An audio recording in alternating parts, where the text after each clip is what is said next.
Hey everybody, this is Russell Benaroya. I am the co-founder of Stride Services. We are a back office bookkeeping and accounting firm serving professional service companies. Today on this 5-minute flash, we are going to talk about 3 ideas to improve cash flow. And this is like the 3rd time I'm recording this because when I watched it the last time, I didn't blink very much. And so now I'm going to pay attention to blinking, and you'll probably see me blink a lot. Okay, cool. So let's jump right in and talk tactically about how we improve cash flow in our business. Why does cash flow matter? Cash flow matters because when we have cash, we can do a lot with it. We can hire more people. We can make investments. We can expand our service offerings.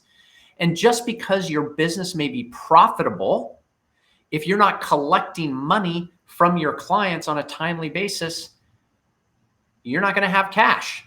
And so there's this distinction to be made between profitability and cash flow. Today, we're going to talk about cash flow. So the number one idea to improve cash flow in your business is to compress the cash conversion cycle. So compressing the cash conversion cycle is about collecting money faster from your customers for the services that you have already performed.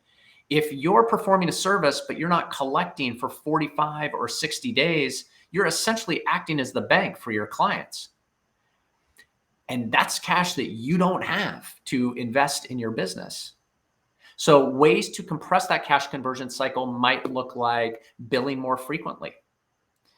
Rather than waiting till the end of the month to bill or halfway through the month, maybe bill weekly if you have the resources to do that. Another would be to incent your client to maybe pay you upfront or give them a discount for paying you 3 months upfront. Another opportunity might be to give them a discount to pay more timely once they receive the bill. That's very common. So experimenting with some of these techniques and tactics as a way to bring cash into the business faster is going to give you more opportunity to invest available cash in growing the business. Okay, number 2 is know your customer profitability. What happens is that when we look at our financial statements at the highest level, it's really difficult for us to know what levers are available to us as business owners to affect cash flow.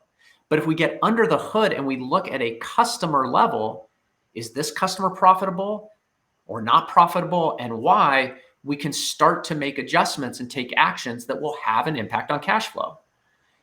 So look at your customers from the standpoint of pricing. Are you charging your customers consistent with what you're signing new customers today? And then also look at your customers from the standpoint of what costs are we putting against servicing this customer?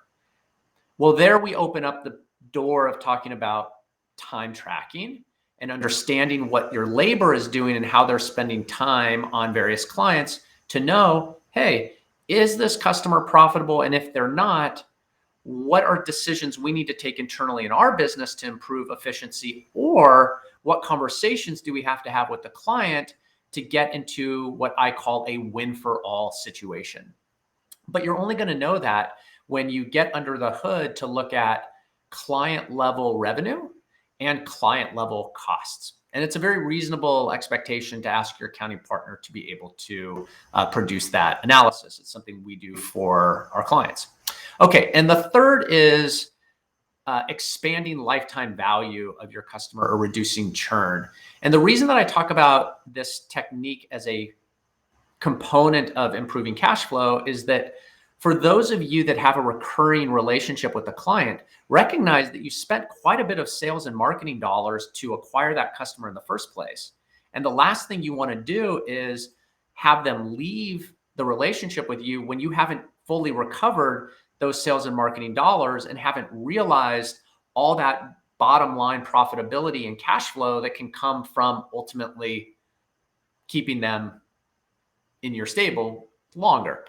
So what are some ways to do that? Well, one thought is you could structure an annual agreement where they're committed for at least a year. So you know they're committed for a year. That's one idea. Another way to do it is to have regular quarterly check-ins or health of the client relationship. So you make sure that they're feeling good and you're feeling good. And so you're never going to be surprised like you wake up one day and they terminate a contract.